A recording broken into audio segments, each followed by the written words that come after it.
I have Trent Reznor from Nine Inch Nails with me. As the biog says, Trent Reznor is Nine Inch Nails. Tell us a bit about it, because this isn't a new project. You've been around for a while. Well, I know you've been around for quite some time, but the band's been around for a while.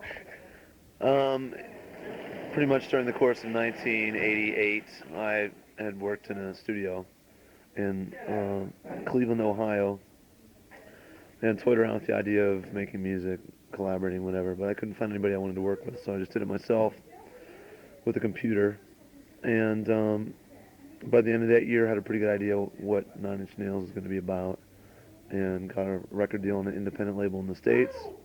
Spent the first half of 1989 recording the album, and the latter half getting a band together to play the material live.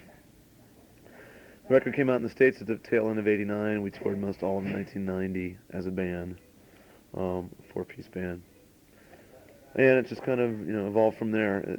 Unfortunately, it hasn't been released over here until a few months ago, and that's basically due to the greed of the American label to wait to license it anywhere else so they could get more money for it, sort of thing. But it screwed up my situation because I'm now touring for a record that I did 2, 3 years ago. Tell us a bit about the style of music. I hate putting music into pigeonholes, but I mean, you've been put into this sort of industrial, in inverted commas, thing. But the whole feel of Nine Inch Nails, how much of that is where you actually come from the States? Is that a sort of an industrial kind of place that you come from? Well, I mean, the label industrial gets tagged onto anything that's harder edge dance music in the States. I don't know that it directly correlates with industrial or industry in the sense of commerce or factories, things like that. Um, where I came out of when I did this record, Cleveland is a very industrial city. I don't know if that's why it sounds the way it does. I don't know if I want to make that connection necessarily, but it's a fairly grim place. There's not a lot to go. It's not Paris. It's just an ugly kind of midwestern, thank you, town.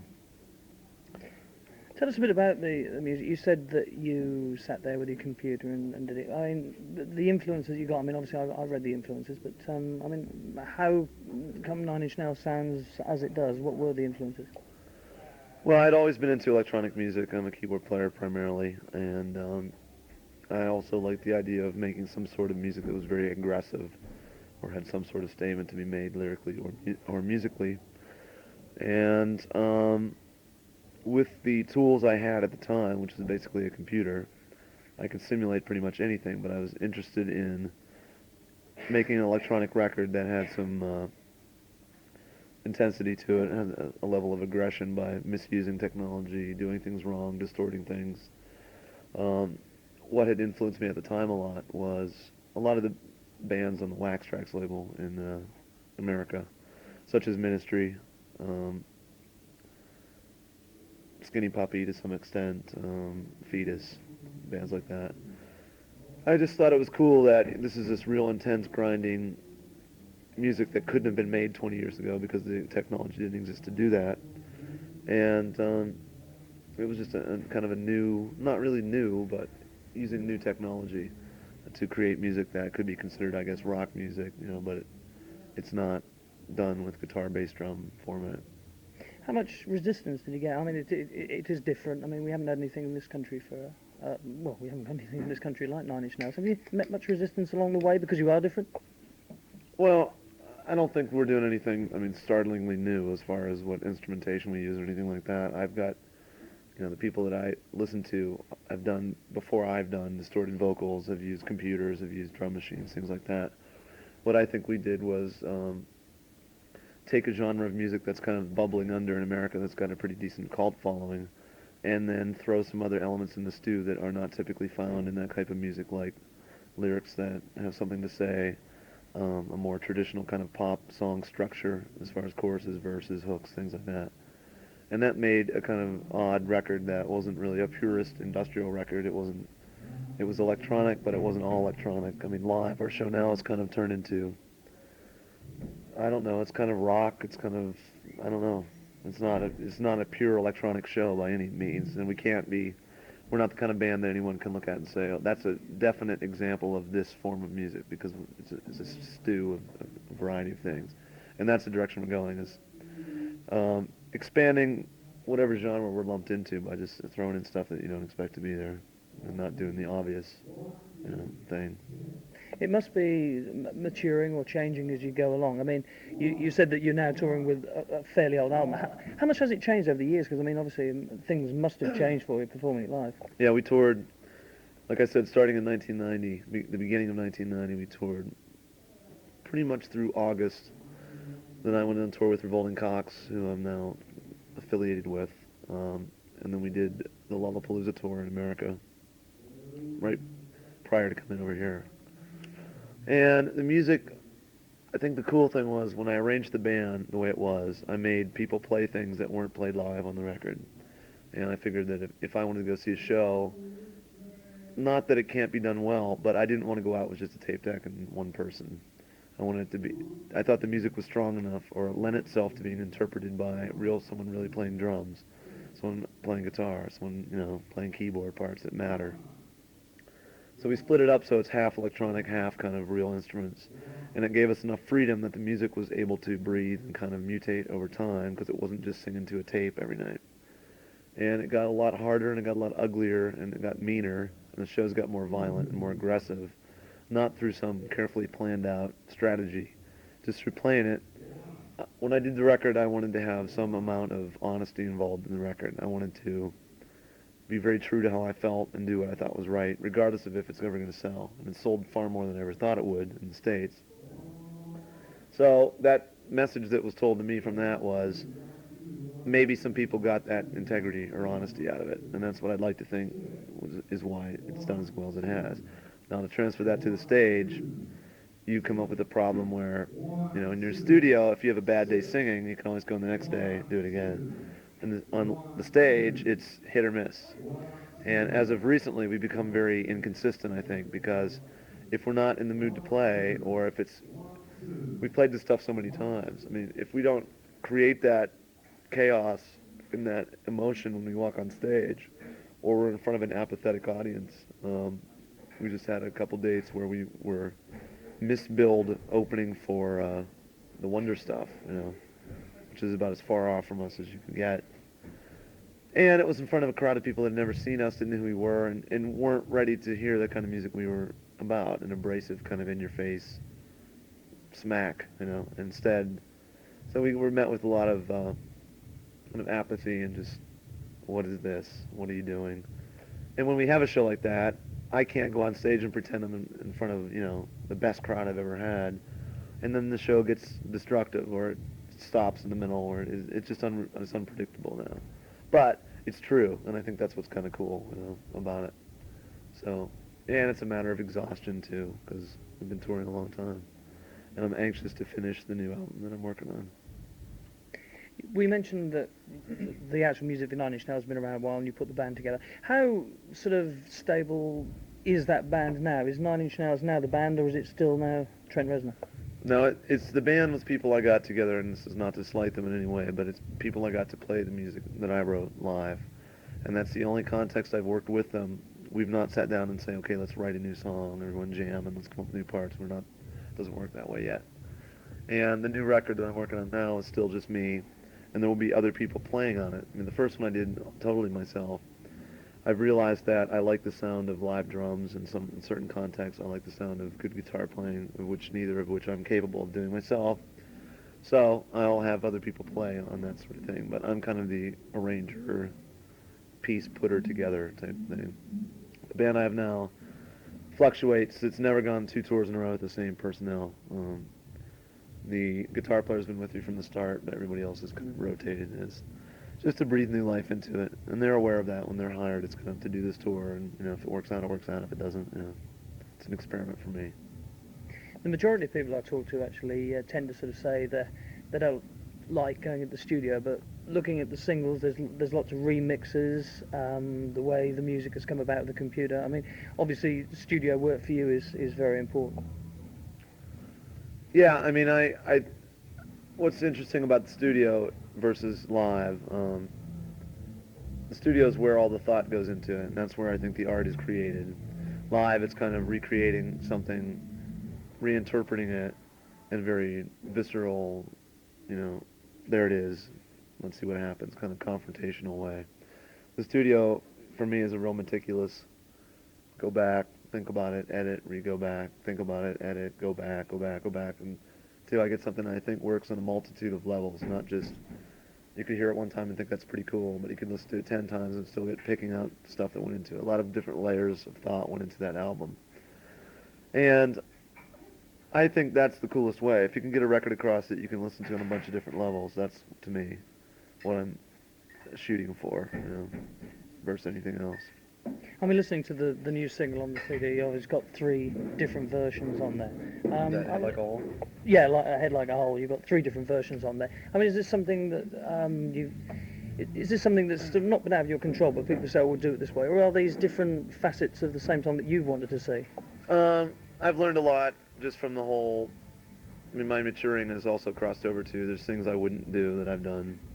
And I was really into dance music kind of when I did the record. And I was into the fact of, I mean, the way we would work was pick a single, then put a remix 12-inch of that out with several versions of it. I've learned, I don't know that I'm that much into it anymore. The remixes that are on there occurred at a lot different time occurred between them. And one was, I have Island Records in the UK saying, "What can you do one that's a little more club oriented?" And to me, it's not, put an 808 kick drum through the whole song and say, now it's a house track. I don't want to do that. But if I can reinterpret what I think is a good song, scrap everything, starts over again, and it's fun, okay. I mean, there's a point where it's just like, okay, it's done. But as just a kind of masturbatory exercise in the studio, it was kind of fun. The last remix on that 12-inch, the third one, Opal, was one that Flood and I just did. I was over here doing a video that got stopped, and we just said, let's see if we can do something and mess around with it, and it was just me kind of in the studio messing around is all. I don't know that I'm that into that. I look at remixes as a way to just, it's not as important, it's just goofing around, because a lot of pressure goes into the record. It's getting it just right, and when I did that album, I had maybe 10, 15 versions of each song, to pick which one fit right in the course of the whole record. On a 12-inch format, it's kind of, I can just goof off and see what happens, and it's not looked at as a serious piece of art. It's just kind of, messing around. That's what I've tried to look at it. In the future, I think it'll be more like, I find myself kind of blocked into the corner because I really care about Nine Inch Nails. I really want to put out the best thing. It's nice to have some sort of context to work in where it's kind of just goofing off, and people look at it as it's just goofing off, That's what I'm looking at 12 inches as, really. You mentioned Flood there. I mean, with this album, you've had sort of 3 or 4 different people helping you produce. I mean, what was the reason behind that? Well, it was a situation where when I got a record deal and I got the songs, I'd written all the songs, I'd arranged them all, they were done, and the record label in America kind of convinced me that there's no way you can do a record yourself. You have to have a producer do it, and really ruin whatever confidence I had in my own music. And I'd never worked with producers. I didn't know how they even worked, So I just contacted people that I thought would be cool by listening to records, and when I liked the record, and I keep seeing the same names appearing. And contacted 3 people, and they were all interested in working in some capacity. And Flood had time to do 2 tracks, and Adrian Sherwood had time to do a track, and that sort of thing. And it gave me a chance to kind of see how these people work and see what they could add to my music. And it was varying degrees. Flood added a lot in a subtle way. John Fryer added very little, and I realized that at that point, I think I have something to say. Okay, and you've made 10 records I really like, but this is my record, and I think I know what I want. And that gave me the confidence that had been taken away from the record label in America. So the record came out, and I get people saying, under the impression that it was 3 or 4 producers in a room and me, let's get together and do an album. And what did I do? Of course it's a good album. You didn't do it. And it's not my ego talking now. It just that wasn't the case at all. At all. So what I've learned from all that, some people I can work with, some people I can't. And I know how I work, and I've gained a lot of confidence in the production aspect of it. And For the new stuff I'm working on now, I'm going to do it myself, and at the end, Flood's going to come in because we hit it off very well. And his production ideas are in line with mine, which is he doesn't want to put his stamp on it. He wants it to be my album and just make it better. And I think the best producers work in that way. I mean, the anti-Todd Rundgren thing, where every record he does sounds like a Todd Rundgren album with someone else singing it, whatever, which is fine for what it is. But then the producer almost becomes the artist, and I'm not interested in that. I think I have something to say on my own. So. Your record company in America, I don't know, maybe I'm getting the wrong end of the stick, but they seem a bit like a necessary evil for you over there. They're an evil, and I hope they're not necessary. I'd like to murder everyone that works there, to be honest with you. What happens next time? I mean, you mentioned the new album. I mean, is there another deal over there in the States for you? Is there another what? Deal in the States for you? I mean, you presumably don't want to stay with the same record company you are within the States. No, I'd like to not stay with them, but we're under contract with them right now, so we'll see what happens. But my main problem with them is just that I want to be left alone to do what I want to do. And I don't need somebody coming in the studio telling me he doesn't like the way this mix sounds, when why would I care what you think? I don't respect you, and I don't like your artistic opinion, and you're a lawyer. I'm an artist, I'm a musician, leave me alone. And the first record was, so much time was wasted by me convincing them to let me do what I want to do. And I finally finished the record as it is now in the stores, and was told it was an abortion and you'll never sell 20,000 copies of it. And we've just cracked 400,000 in the States, and every ounce of success we've had has been marred by every bit of freedom that's been taken away from me, to where they're starting to try to direct videos and take the music to top 40 radio and smooth this off, and we could sell, I'm like, look, we've sold more than I ever thought we'd sell. And I think my audience is a very loyal core audience that are people that like me for the right reason, and I'm not going to abandon them and try to reach people that don't understand what I'm trying to do. And I'm not going to cater to a format I hate, and I'm not going to make a glossy MTV video when I don't like it to start with. So these are all problems I'm with now. My thing is, I have no problem being on a small label, which they are small. It's just, A, get my record in the store, and B, let me do what I want to do. I'm not going to spend an exorbitant amount of money. I just want to do my art, And it's being prevented, and that causes me to just say, fine, I'd rather dig ditches than, 'Cause the only thing I feel good about, I feel good that we've done well, but what makes me feel good about it is I knew I kept to my guns to do it. And if I lose that, I've lost my soul. I can't continue, and that's where we're at right now. My soul's being taken away, and without that, why am I doing it? Because I'm certainly not making any money, I'm not happy, I just, the only thing that brings me happiness is feeling that I did something that was true. And some people saw that among the muck and among the crap that's out for music today. So, man, there might be something of integrity there. That's all I'm trying to do. When I was reading about you and watching the video that's out about you, and you mentioned ministry, brought about memory for me, because I actually spoke to Alan Jorgensen some years ago when the Work for Love album came out. So I thought, right, I'll dig out the interview. So I dug it out and had a listen to it. And he was going on at that point about very much how he was not into American radio, how it was just a sell product. Have you found the situation has changed since he sort of told me those things? Is it different now? As far as far as he was saying, he didn't get his music on because basically, as you said, it's the man, the lawyer, who's running the radio station. Look, we're not going to play that because people aren't going to listen. We're not going to sell our soap powder. I mean, is that still the situation? Yeah, sadly it is. The format of American radio is horrible. Even college radio is becoming so biased and corporate controlled now that major labels have seen that all the new talent's coming from the indies that they're scarfing up. Well, the indies market is college radio, so we can buy them out just like we can buy out regular radio, top 40 CHR radio. And MTV it's better over here than it is in America, if you can imagine that. And it's bad here, but it's ungodly bad in America.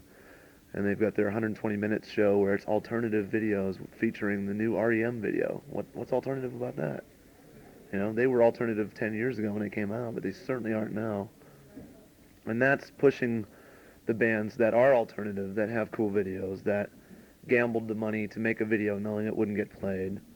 And you never see them, Some of the best videos I've ever seen are videos that most of America's never seen.